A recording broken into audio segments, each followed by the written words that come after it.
একাধিক সভা সমাবেশ করেছি।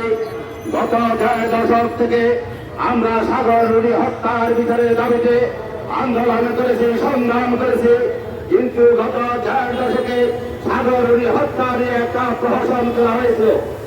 ছাত্র জনতার বিপ্লব পরবর্তী সময়ে প্রায় 4 মাস নির্বাচন হইতে চলছে। এই সময়ের মধ্যে আমরা আশা করেছিলাম সরকারের অগ্রাধিকার ভিত্তিতে যে কার্যক্রম, তার মধ্যে সাগর রুনি হত্যার বিচার হবে। এখানে অন্যান্য হত্যাকাণ্ড যেগুলো হয়েছে, চৌধুরী আলম গুম হয়েছে, ইলিয়াস খান গুম হয়েছে, তাদের প্রকৃত তথ্য উদ্ঘাটিত হবে। কিন্তু এই সরকার, আমার কাছে বলা হয়েছে, সরকার কোন এক জায়গায় কোন একটি কর্নারে আবদ্ধ হয়ে গেছে। সেই কারণে একটি হত্যাকাণ্ডের বিচার হচ্ছে না, কোন ঘটনার তদন্ত হচ্ছে না।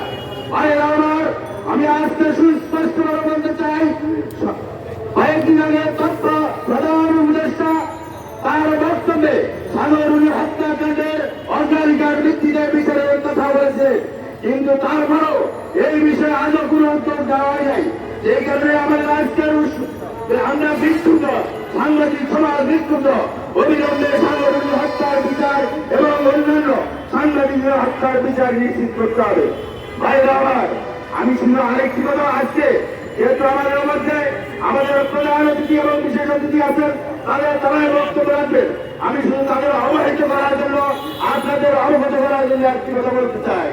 সেটা হলো, গত 4 দশক এই সরকার যে নির্যাতন নিপীড়ন চালিয়েছে, তাদের যারা উস্কানি দিয়েছে, তাদের মদত পুষ্ট ছিল, তাদের উচ্ছিষ্টমুখী ছিল, তারা আজকে এই সাংবাদিক সমাজের মধ্যে বিভাজন করার চেষ্টা করছে, পায়তারা করছে।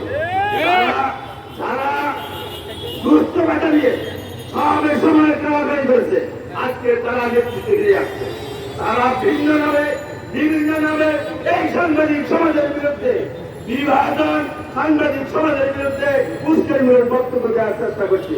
আমি আমাদের বাংলাদেশের জাতীয় বিএনপি নীতি নির্ধারণী পর্যায়ে 2 জন নেতা এখানে উপস্থিত আছেন।